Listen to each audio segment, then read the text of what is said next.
আলুর দম করার জন্য আলুগুলোকে কেটে রেখেছি।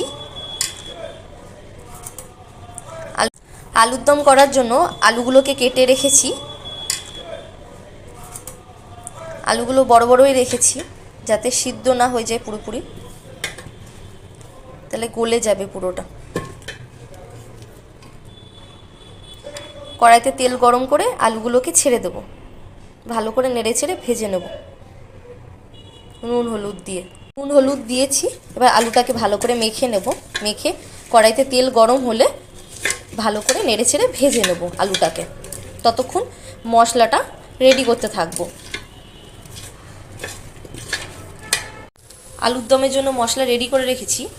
আদা, পেঁয়াজ, রসুন আর লঙ্কা দিয়ে, আর টমেটো দিয়েছি একটা।